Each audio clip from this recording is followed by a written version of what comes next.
Herzlich willkommen bei Kiefer Classic Racing zu einem weiteren Video aus der Reihe zum Einstieg in den historischen Motorradrennsport.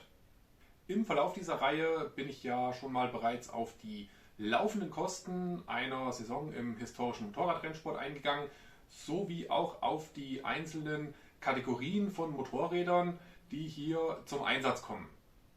Als Querschnitt zu diesen Themen möchte ich jetzt noch einmal auf ein paar sehr einsteigerfreundliche Motorradmodelle eingehen, denn gerade im historischen Motorradrennsport gibt es tatsächlich die Möglichkeit, relativ günstig einzusteigen, teilweise schon mit Motorrädern, die man für unter 2000 Euro als Basis bekommen kann.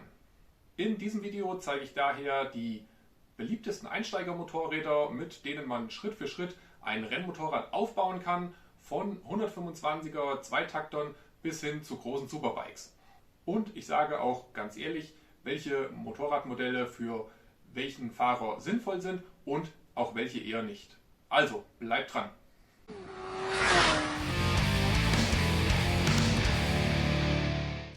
Bevor wir anfangen, ein ganz wichtiger Punkt.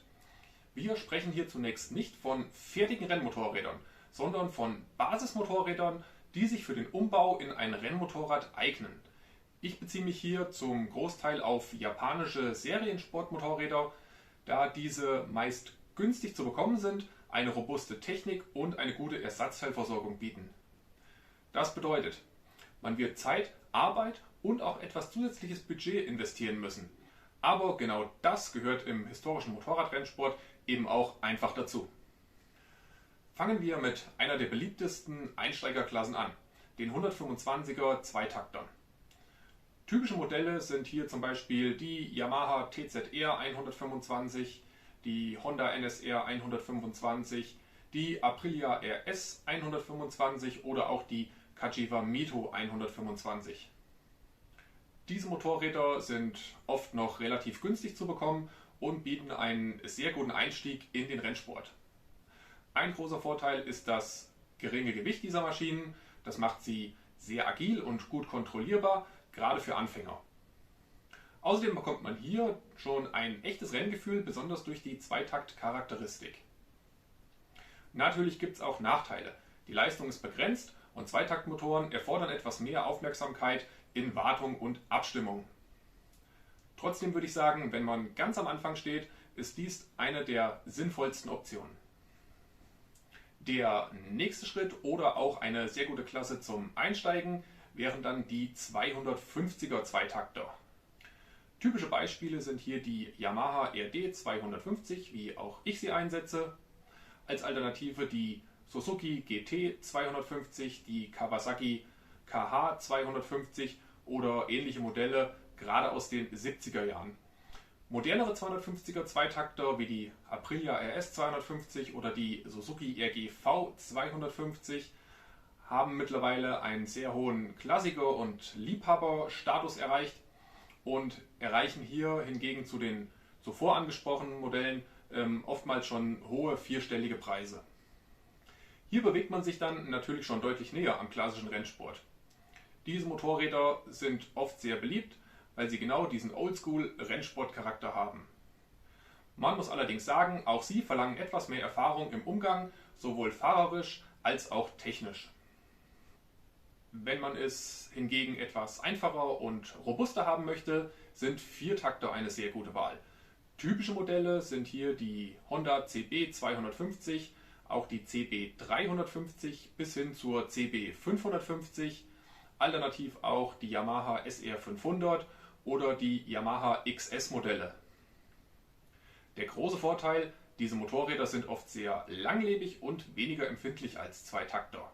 Das macht sie besonders für Einsteiger interessant, die sich erst einmal mit dem Thema Rennstrecke vertraut machen möchten. Jetzt kommen wir zu einer Kategorie, die viele vielleicht ein wenig überrascht.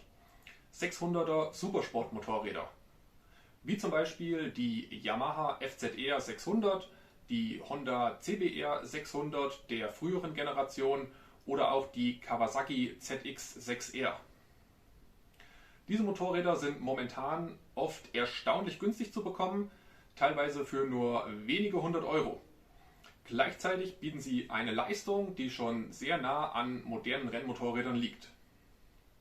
Ein Nachteil ist, für Einsteiger kann das schnell zu viel werden. Deshalb sind sie eher geeignet, wenn schon etwas Rennstreckenerfahrung oder auch generell Motorradfahrerfahrung vorhanden ist. Ja, und auch die großen 1000 Kubik Superbikes haben mittlerweile Einzug in den historischen Motorradrennsport gehalten. Modelle wie die Yamaha R1, die Honda CBR 900 Fireblade oder auch die Suzuki GSX-R 1000 sind teilweise für weit unter 2000 Euro auf dem Markt zu finden. Das klingt im ersten Moment sehr attraktiv, aber auch hier muss man ganz klar sagen, dies ist keine Einsteigerklasse. Die Leistung, das Gewicht und die Fahrdynamik machen diese Motorräder deutlich anspruchsvoller. Am Ende dieser Aufzählung natürlich noch ein ganz wichtiger Punkt. Das Motorrad ist natürlich nur der Anfang. Auch wenn man hier geeignete Modelle für günstiges Geld findet, beispielsweise ohne Schlüssel, ohne Papiere, teilweise zerlegt, Teileträger oder Scheunenfunde. Darüber hinaus muss man natürlich noch etwas weiteres Budget einplanen für die entsprechenden Umbauten, für fällige Wartungsarbeiten, für vernünftige Reifen, um das Motorrad dann letztendlich für die Rennstrecke fit zu machen. Wenn man mich fragen würde, womit man anfangen sollte, würde ich natürlich sagen, ein leichtes Motorrad mit einer überschaubaren Leistung, die an die eigene Fahrerfahrung angepasst ist und natürlich etwas mit einfacher Technik und einer sehr guten Ersatzteilversorgung. Somit lernt man am meisten und auch am sichersten. Ihr seht also, der Einstieg in den historischen Motorradrennsport muss nicht unbezahlbar sein. Es gibt viele Motorräder, mit denen man eine solide Basis schaffen kann. Wichtig ist nur, dass man realistisch bleibt und Schritt für Schritt vorgeht. Natürlich interessiert auch mich jetzt, mit welchem Motorrad ihr in den historischen Motorradrennsport einsteigen würdet oder ob ihr vielleicht sogar schon erste Erfahrungen gesammelt habt. Schreibt es doch gerne mal in die Kommentare. Ansonsten an dieser Stelle erstmal ein großes Dankeschön an alle, die diesen Kanal hier bisher unterstützen.